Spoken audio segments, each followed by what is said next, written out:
Hello, hello, bonjour et bienvenue sur ma chaîne. Donc, on va faire le tirage pour le 24 novembre 2021 et voir quels sont les messages qu'ils doivent passer pour toutes les personnes qui regardent cette vidéo ou qui sont sur ma chaîne. Quels sont les messages à faire passer pour le 24 novembre 2021? Et j'utilise l'oracle de la médecine. Alors, on en a un. Et on a la carte de la transmission derrière. Alors ici, on nous parle de liberté. Avec la carte des oiseaux, on nous parle de liberté. Donc déjà, on veut tous notre liberté, ça c'est sûr.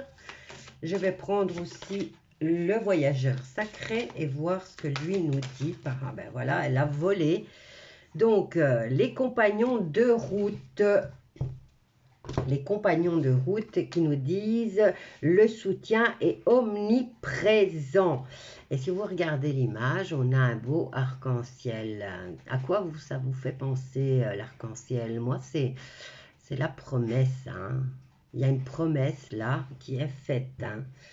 Et on nous dit que le soutien est là. Donc, ne vous inquiétez pas, nous sommes soutenus.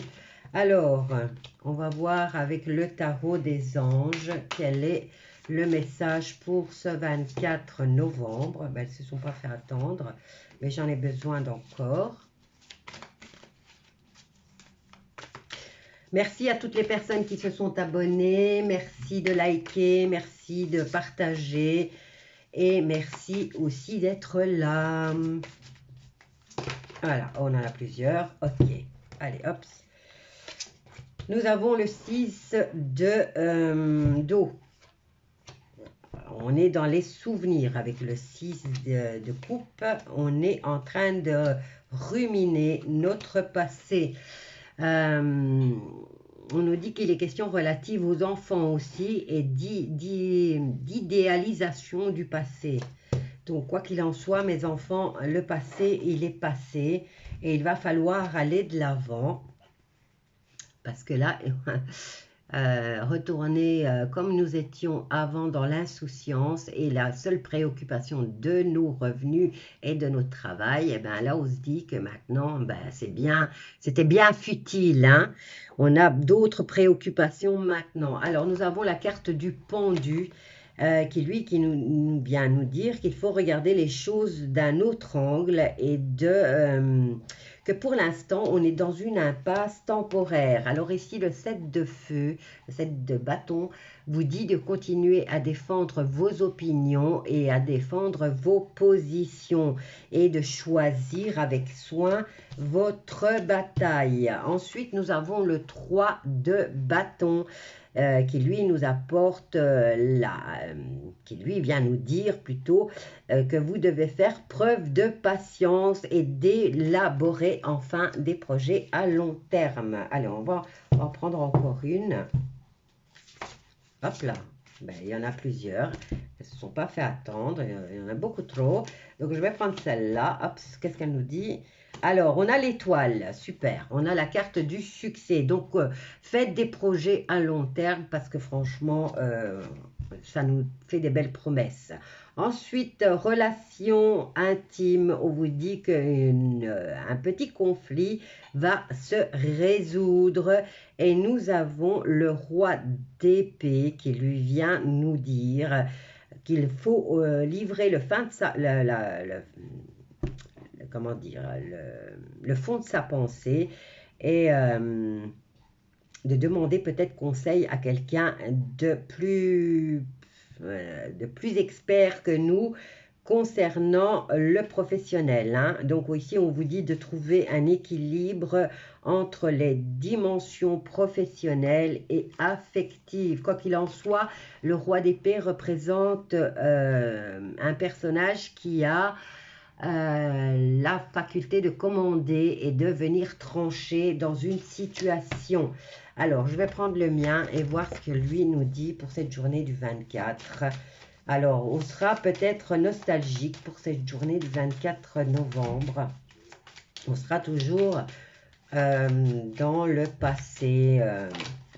On sera toujours... Alors, ici, au niveau administratif, On nous dit de rester... Là, on a un blocage au niveau de l'héritage. Ben, j'ai la carte de l'héritage, mais l'héritage qui nous parle aussi de transmission, de ce que nous allons léguer à nos enfants. Et là, on a peut-être commencé à faire notre testament, puisqu'on a les...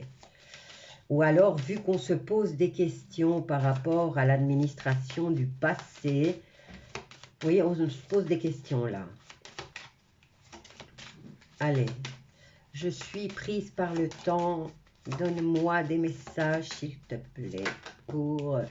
Alors, on en a une, deux. J'ai vu la carte du tribunal. Et on a la carte de la chance. Ok. Alors, avec le fait de défendre nos droits, de défendre nos croyances et nos décisions, on nous dit qu'il faut se camper sur nos positions et s'adresser au tribunal. Hein. Donc, le truc ici, il est bien clair et spécifique. Avec le 3 de bâton, on nous parle d'abondance, de choses qui semblent très bien aller. Et on a la carte de la sexualité. Et on a le serpent. Mais dans cette situation, j'ai l'impression qu'on nous parle de sexualité hein, et d'officialisation aussi. Hein. Alors, qu'est-ce que je vais prendre? L'oracle des miroirs. On va voir quand même du côté sentimental. On va vite se dépêcher. Que je vais peut-être faire, voilà, on en a une, donc fin de l'administration du passé, c'est terminé. On nous parle de quelque chose de nouveau là qui commence. Hein. Alors, une contrat, la femme avec l'homme. Donc, l'homme doit défendre ses positions et si au besoin, aller au niveau de s'adresser au tribunal. Concernant l'héritage, on vous dit qu'on est bloqué au niveau de l'héritage. On nous dit de signer un contrat, hein, donc de laisser un écrit et de signer son testament. Ben voilà, il faudrait peut-être y penser maintenant. Donc, avec le succès, nous avons la chance et nous avons la réunion. Donc, je vois ici qu'il y a... fin administrative d'une histoire du passé, donc c'est clôturé. Si c'était un divorce, c'est fini, c'est bel et bien fini là. On nous parle aussi de testament que vous allez, vous avez un petit blocage à ce niveau-là, mais vous allez signer votre testament. Et là, on vous dit de continuer à défendre vos positions, ça s'adresse aux hommes, et on nous dit qu'il va aller au tribunal. Quant aux femmes, en tout cas, ici, on a une énergie féminine. On nous parle d'abondance, d'élaborer de projets à long terme au niveau d'une relation sexuelle, apparemment. Et donc, succès final, chance au niveau de... Maintenant, c'est peut-être les deux hein, qui sont en train de mettre leurs choses au clair, leur situation ou leur avenir en commun, qui sont en train de régler les situations du passé et commencer à programmer leur avenir tout en étant bien dans leur tête et dans leur projet. Alors ici, on a l'histoire, on a le boomerang, c'est un retour karmique, on a le verdict concernant les amitiés, des nouvelles amitiés qui vont durer longtemps. On nous parle de trahison par rapport à ce nouveau projet, mais sur lequel on a la victoire. Alors ici, vous avez de nouveau la carte de l'héritage et on a de nouveau la carte du tribunal, enfin de la loi. Hein. Et qu'est-ce qu'elle vient nous dire? De prendre de la distance face à cette situation, mais vous avez la victoire dessus. Super. Allez, je vais vous laisser parce que je n'ai que 10 minutes. Merci à vous tous. Continuez à mettre des pouces, à partager, à liker et à commenter. Et je vous embrasse tous bien fort.